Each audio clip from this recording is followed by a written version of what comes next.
Hi, it's Sharon. Today what I want to do is a short video segment for seated core strengthening. So I've gathered a little bit of equipment with me. I've got a stretch band, I've got some sort of a small soft ball or rolled up towel that I can press into. I have, what do I have? Blocks and cushions if I need that for a little bit of support. And I think that's it. I need a nice strong sturdy chair as well. So let's get started. So ideally you'd want to walk around your house for 3 minutes or so just to start raising the heart rate a little bit. We do want the body nice and warm for a bit of core exercise. And once again, we'll do about 3 minutes just seated here just to get the body moving a little bit. Just starting with some shoulder rolls. I probably should have shut the other door because I've got laundry going on in the next room and I'm hoping that's not too loud. And just one at a time. Often we get quite stiff as we sit a lot.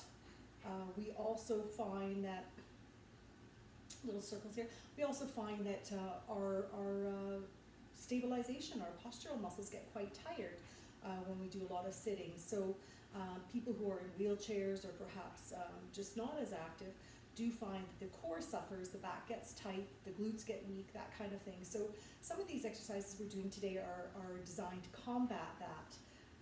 Again, just getting the body just a little bit warm. You've walked around for a few minutes, hopefully you've stopped the video and done a little walk around and then sat down and joined me. And swings, just to shoulder height. And again, I mean, you can do any movement that gets all your body moving, just especially the big joints, the shoulders, the elbows, the knees, hips, that kind of thing. Again, sitting at the edge of my chair, posture really nice and tall. I'm going to do some alternating leg slides. So just waking up the hips and knees here.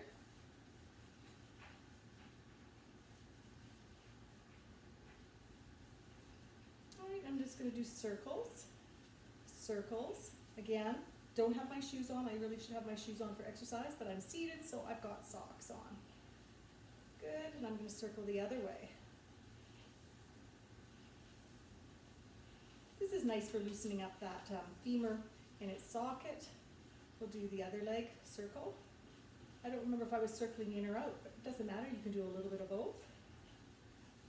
This just feels natural for this side. I could easily just go the other way. It's okay too, right?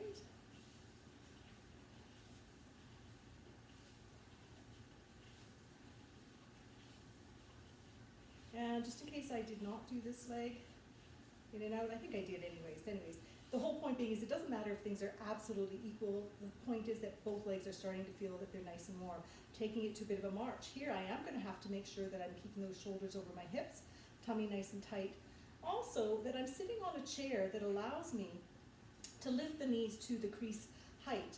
So again, remember, if you've had a hip replacement, you definitely want to have some sort of a support underneath your buttocks to make sure that when you lift those knees, you're not coming back that past that 90-degree hip level kind of position, I guess.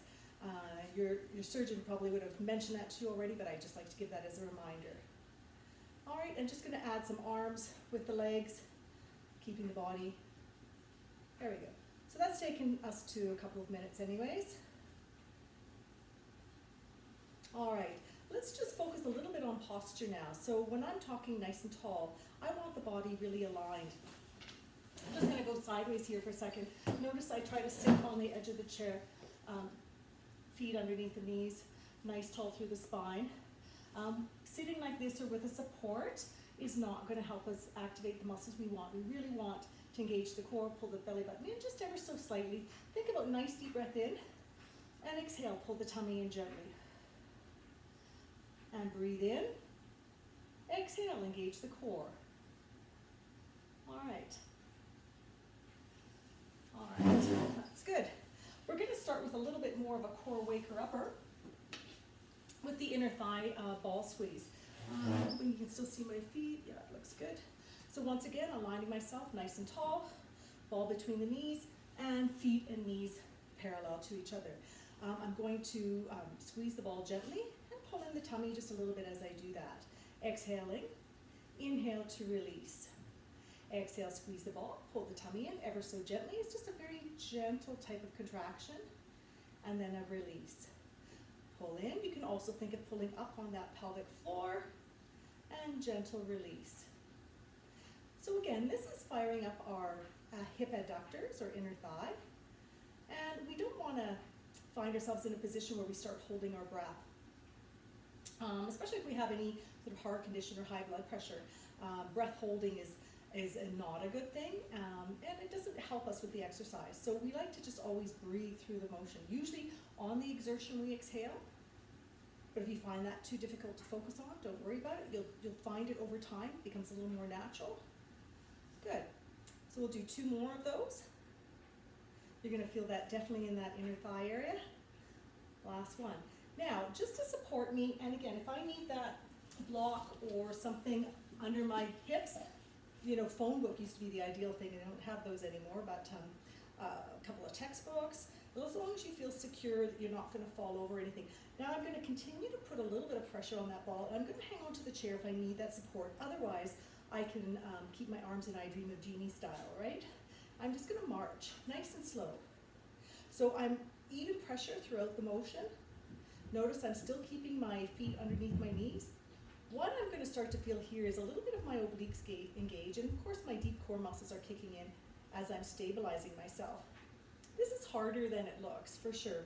Using the chair, if I find maybe the work is transferring to the back or I need to have that little bit of support.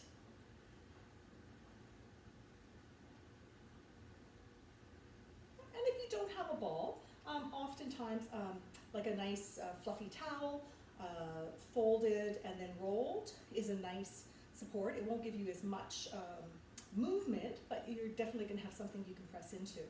Good. From here, I'm going to use the ball between the knees to keep my lower body engaged. And I'm going to move to what we call a Palloff press. This is often used in strength training. We use it in Pilates. We call it different things. But here, I'm going to move my chair. I'm going to move the bench back just a little bit. And what I have done is I've tied one end of a band to, to my bench, one of my weight benches. But you can tie it to a table leg or a couch leg, or you can have someone sit there, your partner sit there holding the band for you. But what you want is so that when you're set up, the band is directly perpendicular to your body. It can be any height, from say hip height or waist height to the floor. There's just different challenges that you get with a different height of band. The lower it is, the more it becomes an anti-flexional exercise.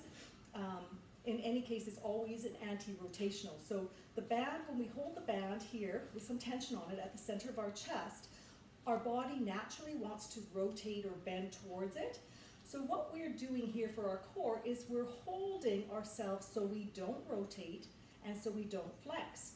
So that's what makes this exercise a good choice for someone with osteoporosis or for the postnatal group when they've got some abdominal separation, because you're strengthening the muscles that hold your body stable. It's a non-flexional, non-rotational type exercise. So once again, it is really important that we do keep the shoulders pulled down away from the ears. If the pull is too strong, well, you let go of a bit of band, right? So I'm going to hold the band right here, just at the base of my ribs, where sort of like the ribs start to separate, and squeeze the ball, because that's going to help me get the whole body involved here. I'm going to exhale, press out directly in front of me. Inhale, bring it back to the center. Exhale, press out. And inhale, come on back in. So all this time, I'm feeling a lot of my core muscles right around my torso kick in. And press. And exhale, press. And without the ball, yes, I can do this without the ball here between my knees, but this really gets the whole body playing with me. I feel my glutes sort of engaging, my inner and outer thigh engaging, my whole core. And I would really do, in any of these repetitions, I would do anywhere in the 10 to 15 repetition range.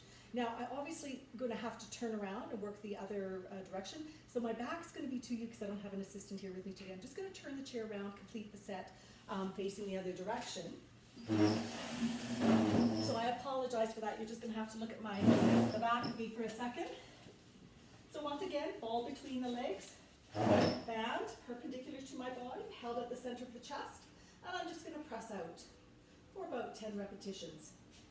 Really focusing on that gentle pull in of the tummy, nice tall spine, and a slight pressure into that ball held between my knees. Really feeling this all through my torso, my hips, and of course just pressing out the band does give me a little bit of work for the upper body, but I do want to stress it's not about the upper body press out here. That's just the way we get to the core in this case. All right.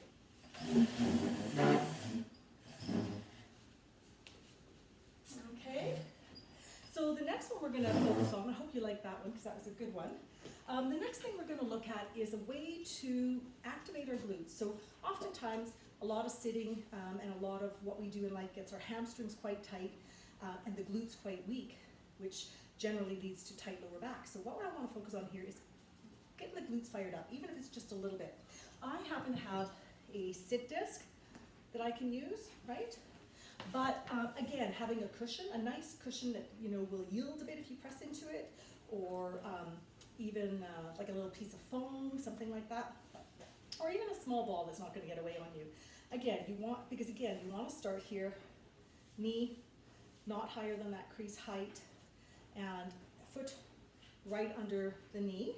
And all we're going to do here, again, you could hang on to your chair if you feel you need that for stability, or I dream of genie arms is fine.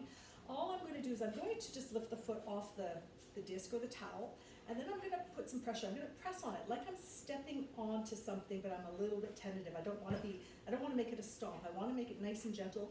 Firm press, 3, 2, 1, and inhale, release. Exhale, press down with that foot into the disc, 3, 2, 1, inhale, release.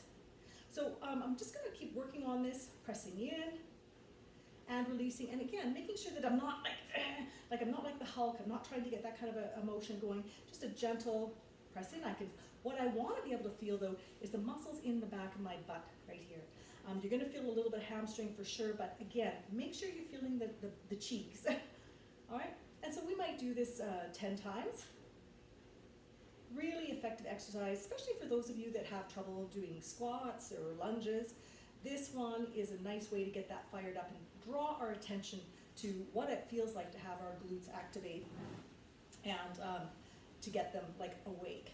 Other side, so again, I'm going to exhale, press down gently into that, 3, 2, 1, inhale, release.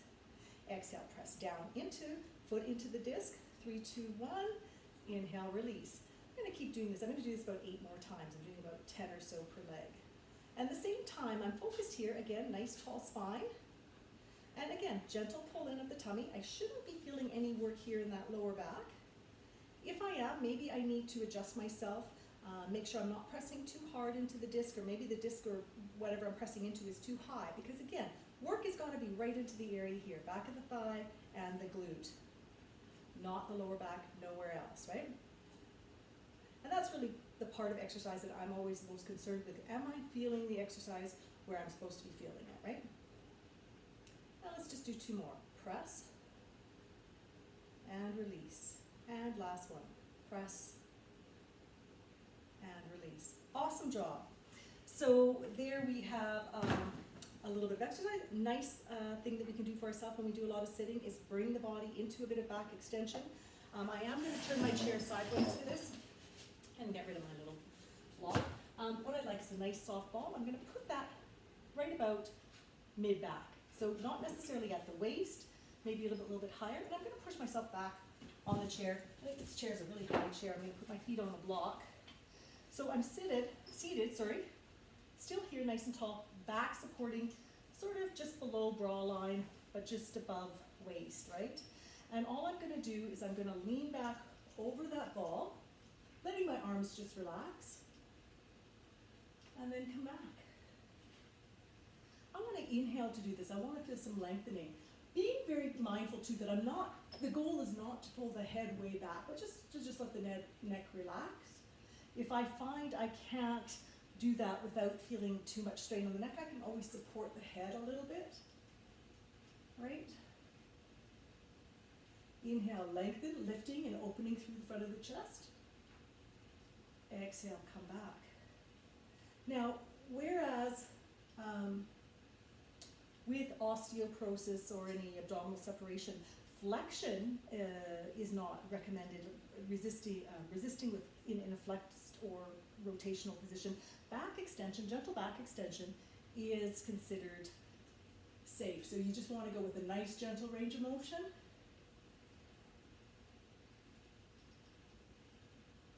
Obviously, if you've had any spinal fractures, you're going to want to talk to your doctor about which sort of exercise is good for you.